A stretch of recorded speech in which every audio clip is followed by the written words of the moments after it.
우리가 지난주에 에스겔서 19장 말씀을 공부를 했습니다. 19장은 짧게는 14장에서 시작된 말씀의 마무리죠. 조금 길게 잡으면은 8장에서 시작된 말씀을 마무리하는 장입니다. 왜냐하면 에스겔서는 총 13단락입니다. 에스겔서를 13단락으로 나누는 기준은 연월일입니다. 첫 번째 단락이 1장부터 7장 말씀까지죠.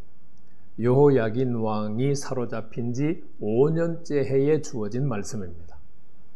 그리고 8장부터 19장까지는 여호야긴 왕이 사로잡힌 지 6년째 해에 주어진 말씀으로서 두 번째 단락입니다. 이제 오늘부터 우리가 세 번째 단락을 공부를 하려고 합니다. 20장에서 24장까지입니다. 세 번째 단락은 여호야긴 왕이 사로잡힌 지 7째 해에 주어진 말씀입니다. 자, 이제 우리가 오늘은 20장을 공부를 해보도록 하겠습니다. 20장은 크게는 네 부분으로 나눌 수 있습니다.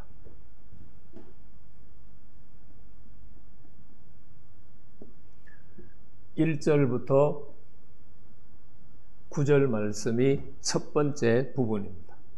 1절부터 9절 말씀은 다시 두 문단으로 나눌 수 있습니다. 1절에서 4절은 도입글입니다. 그리고 5절에서 9절은 애굽 세대.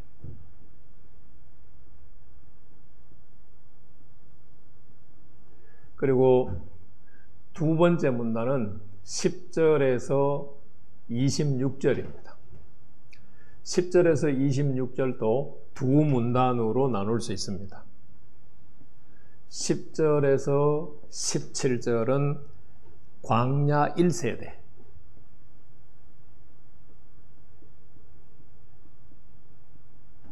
그리고 18절에서 26절은 광야 2세대. 세 번째 문단은 27절에서 39절 말씀까지인데 두 문단으로 나눌 수 있습니다. 27절에서 31절은 가나안 세대, 그리고 32절에서 39절 말씀은 여호와의 심판,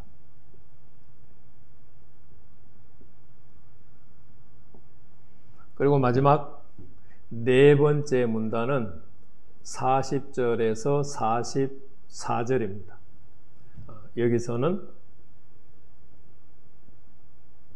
회복을 다루고 있습니다. 여러분들이 이제 한글 성경을 보면 45절부터 49절 말씀까지도 있습니다. 우리 한글 성경에서는 45절에서 49절 말씀이 있지만 히브리어 성경에서는 45절에서 49절이 없습니다. 그럼 어디로 갔느냐? 히브리어 성경에서는 21장 1절부터 5절 말씀까지가 우리 한글 성경의 20장 44절에서 45절 말씀입니다. 그럼 왜 20장으로 나눠 놓는 것을 굳이 20장에서 말씀을 생각하지 않고 21장으로 넘기느냐? 내용상 히브리어 성경에서도 분류를 21장에 넣어놨고, 두 번째는 내용의 연관성이 한글 성경의 20장 44절에서 49절은 비유입니다. 반면에 21장 1절에서 7절은 20장의 비유에 대한 해설입니다. 그렇기 때문에 비유와 비유에 대한 해설, 내용상으로도 일맥상통하죠. 그래서 45절에서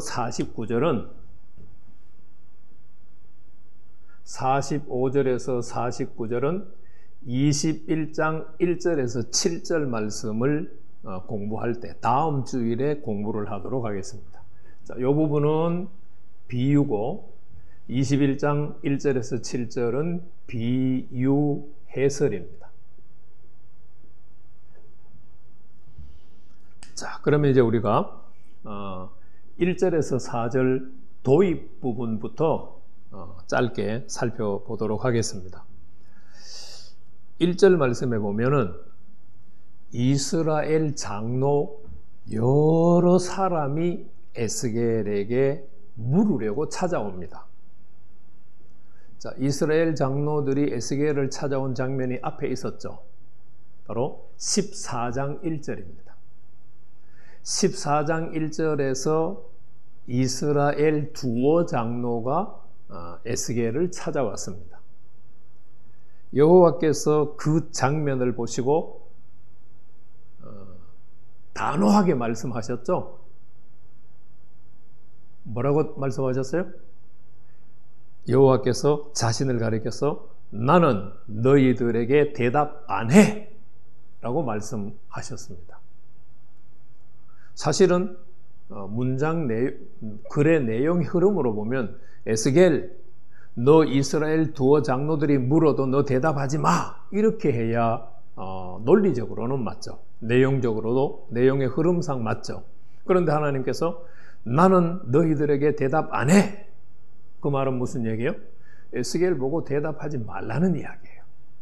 자, 그러면 20장에서는 이스라엘 장로 두어 사람이 찾아온 게 아니라 여러 사람이 찾아왔어요. 더 많은 사람들이 찾아왔다는 뜻이죠.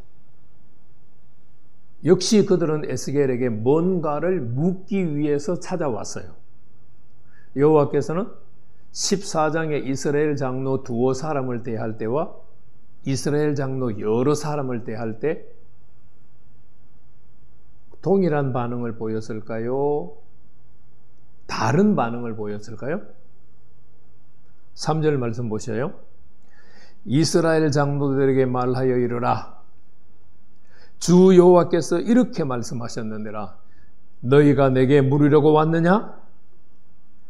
우리 한글 성경은 내가 나의 목숨을 걸고 맹세하거니와 이렇게 되어 있는데 히브리어 성경에는 내가 살아 있으므로 라는 말씀으로 기록이 되어 있어요. 내가 살아 있으므로 그 다음 잘 보세요. 너희가 내게 묻기를 내가 용납하지 아니하리라. 주 여호와의 말씀이니라. 14장 1절 때와 동일한 반응을 보였나요? 다른 반응을 보였나요?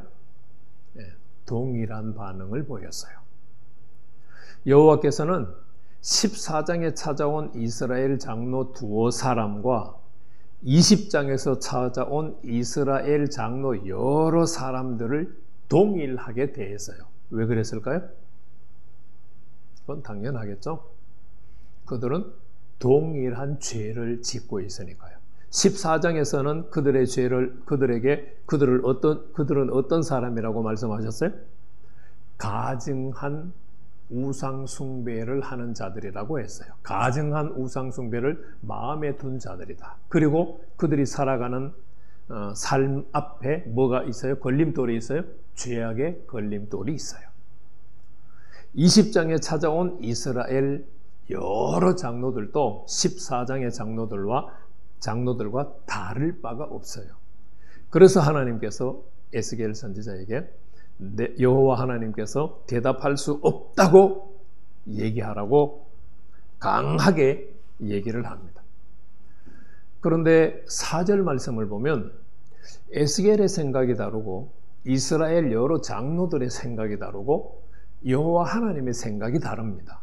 그게 4절 말씀에 기록이 되어 있는데요. 4절 말씀 한번 보시죠. 인자야, 내가 그들을 심판하려느냐? 내가 그들을 심판하려느냐? 여기서 내가는 누구예요? 에스겔이에요.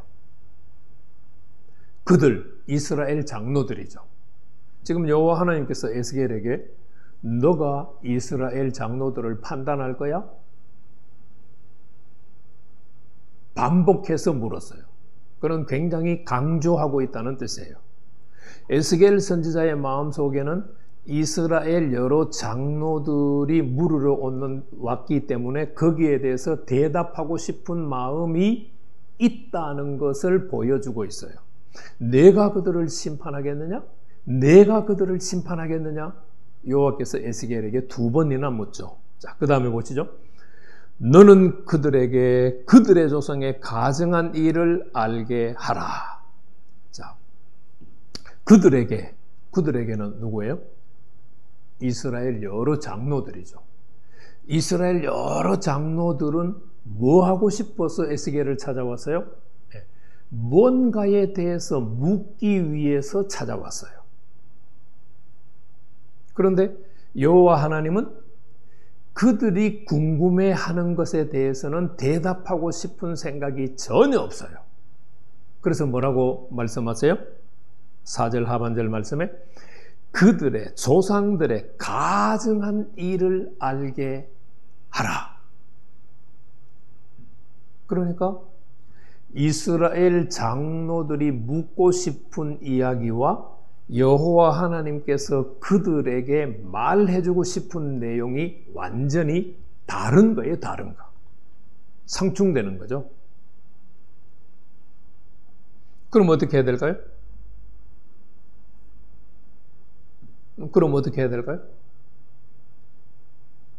이스라엘 장로들이 질문을 멈춰야죠. 여호와께서 자신들에게 하시고 싶은 말씀을 들어야 되겠죠. 그래서 5절부터 9절 말씀까지 여호와 하나님께서 물으러 온 이스라엘 장로들의 애굽에서 살던 조상들이 얼마나 가증스럽게 살았는가를 알려주시는 거예요. 가증스럽게 살았는가를 알려준다고 하는 말은 이스라엘 장로들이 묻고 싶은 말이 있는데 그거는 물을 것이 안 된다는 얘기죠. 지금 시점에서 물어봐야 소용없는 일이라는 거예요. 뭐가 문제라는 얘기일까요? 가증스러운 일을 알려준다고 했으니까 이스라엘 여러 장로들이 물으러 온 거는 없던 걸로 하고 가증한 일을 회개하라라는 이야기가 되겠죠. 자, 5절에서 9절 말씀 빠른 속도로 한번 보겠습니다. 5절에서 7절 말씀을 보면은 여호와 하나님이 애굽 세대들에게 4가지 은혜를 베풀어 줍니다. 5절 말씀, 옛날에 내가 이스라엘을 택하고 야곱 집의 후예를 향하여 내 손을 들어 맹세하고 애굽 땅에서 그들에게 나타나 맹세하기를 나는 여호와 너희 하나님이라 하였노라. 첫 번째 베푼 은혜, 여호와께서 애굽에 살고 있는 세대들을 선택하셨다라는 거예요. 두 번째 그들에게 베푼 은혜는 여호와가 그들의 하나님이라는 거예요. 여러분, 여호와와 하나님은 구분하고 계시죠? 여호와라고 하는 명칭은 유일하신 신이라고 우리가 잘 알고 있죠? 하나님은 각 나라에서 섬기는 신이 전부가 하나님이에요. 성경에서는 히브리어로 말할 때는 엘로힘이죠. 성경에서 번역할 때 여호와를 하나님이라고 부를 때는 하나님이라고 번역을 했고, 각 나라가 섬기는 우상들은 우리 한글로 신자라고 번역을 했어요. 그래서 하나님이라고 엘로힘을 하나님이라고 번역했을 때는 여호와 하나님을 말하고, 엘로힘을 그냥 신이라고 번역했을 때는 이방인들이 섬기는 신을 가리켜서 말해요.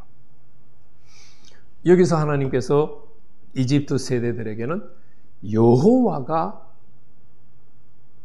애굽 세대들의 하나님이 되어주겠다고 약속하셨다는 거예요. 두 번째 베푼 은혜죠. 자, 세 번째, 네 번째는 6절에 나옵니다. 6절 보죠. 그날에 내가 내 손을 들어 그들에게 맹세하기를 애굽 땅에서 인도하여 내어. 세 번째 베푼 은혜가 애굽 땅에서 인도해 내겠다. 네 번째 은혜가 그들을 위하여 찾아두었던 땅 곧 젖과 꿀이 흐르는 땅이요 모든 땅 중에 아름다운 곳에 이르게 하리라. 하나님이 애굽에 살고 있는 이스라엘 족속들을 위해서 하나님이 선택해 주신 땅이 있어요. 우리는 이미 잘 알고 있죠. 가나안 땅이죠. 그 가나안 땅을 그들에게 주시겠다라고 말씀하신 거예요. 자, 5절, 6절에서 첫 번째 은혜는 택하셨다. 두 번째 은혜는 맹세하셨는데 맹세한 내용이 여호와인 내가 너희들의 하나님이 되어주겠다. 세 번째는요, 애굽 땅에서 내가 구출해 내겠다.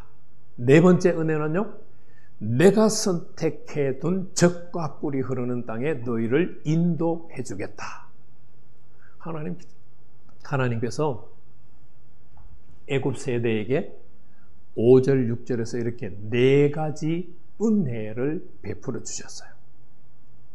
그리고 7절 말씀에서 두 가지 권면을 해요.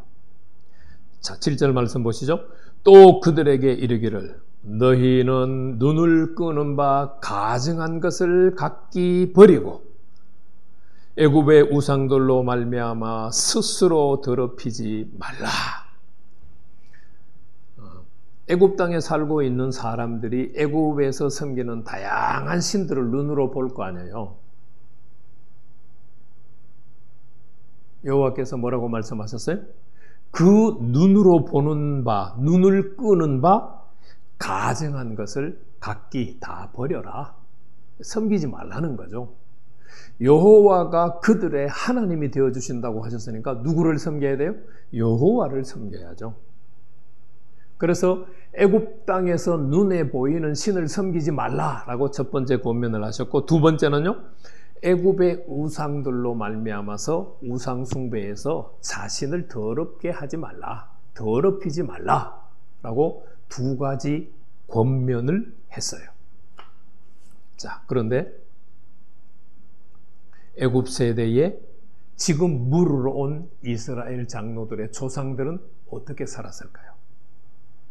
8절 상반절 말씀 보시죠. 그들이 내게 반역하여 내 말을 즐겨 듣지 아니하고 그들의 눈을 끄는 바 가증한 것을 각기 버리지 아니하며 애굽의 우상들을 떠나지 아니하므로, 한마디로 표현하면 애굽 세대들은 여호와 하나님을 반역했다라는 거예요. 반역한 내용 세 가지가 나오죠. 여호와의 말씀을 즐겨 듣지 않았어요. 두 번째는 그들의 눈을 끄는 바 가증한 것을 각 개인들이 버리지 않았어요. 세 번째는 애굽의 우상들을 떠나지 않았어요. 그렇게 죄를 짓고 살고 있는 애굽 세대들을 하나님이 어떻게 대하셨을까요? 8절 하반절 말씀입니다. 내가 말하기를 내가 애굽 땅에서 그들에게 나의 분노를 쏟으며 그들에게 진노를 이루리라. 여호와께서 애굽 세대들의 하나님이 되어주신다고 약속했는데 애굽 세대들은 여호와 하나님을 반역했어요. 반역해서 세 가지 죄를 지었죠. 여호와 하나님의 말씀을 듣기를 즐겨 안 했어요.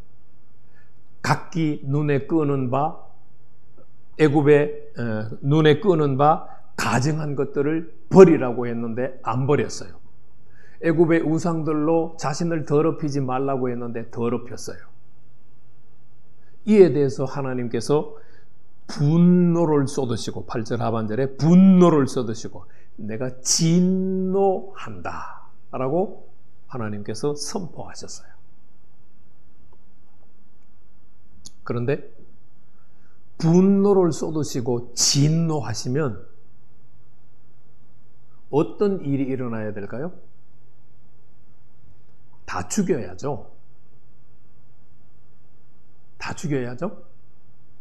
그런데 하나님께서 하나님의 마음에 일어난 분노와 진노를 죽이지 않고 다른 방법을 선택하세요.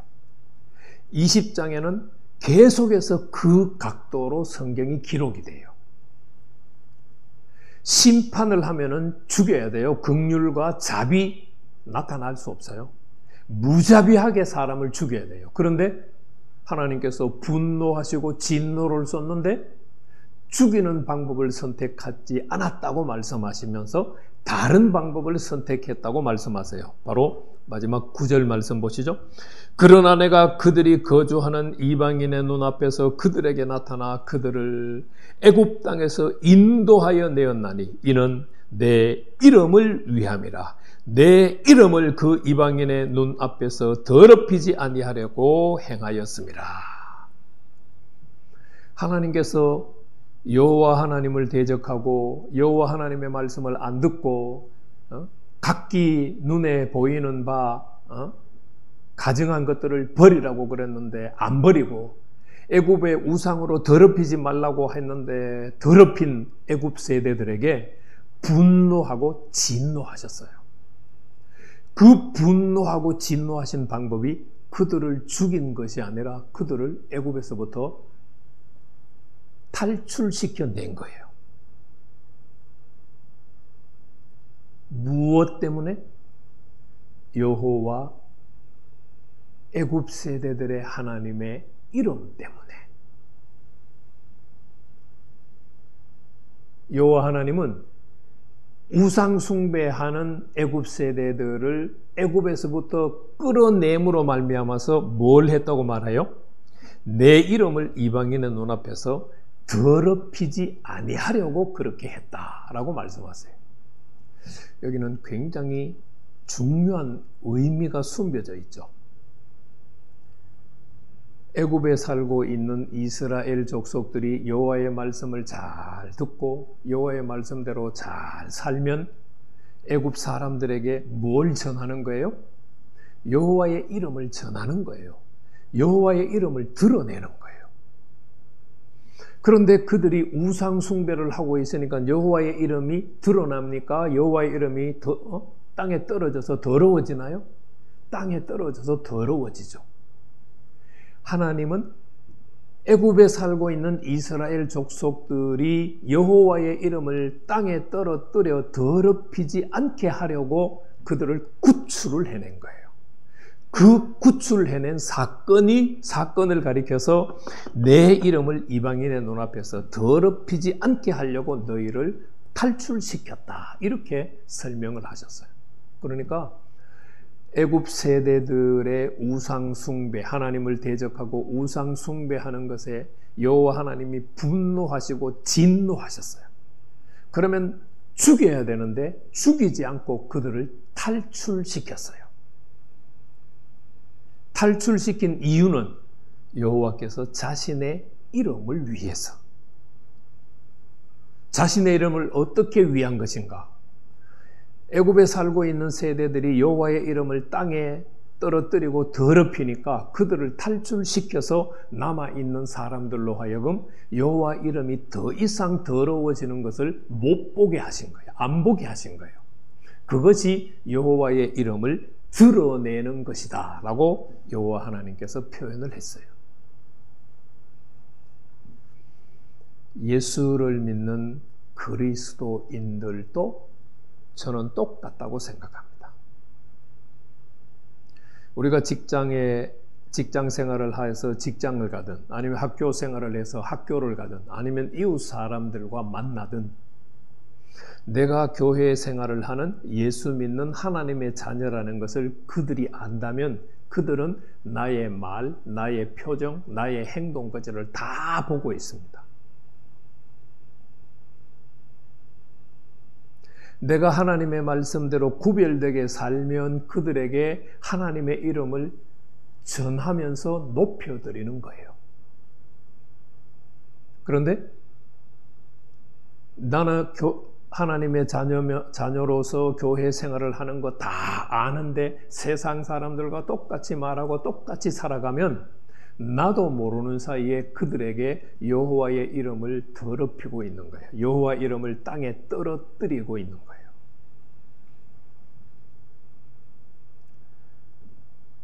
내가 생각하든 생각하지 않든 내 말과 내 표정과 내 행동은 여호와 하나님의 이름을 드러내든지 여호와 하나님의 이름을 먹칠을 하며 더럽히든지 둘 중에 한 가지를 하고 있다는 것을 오늘 이 첫 번째 문단 말씀을 통하여서 가슴에 꼭 새기기를 축복합니다.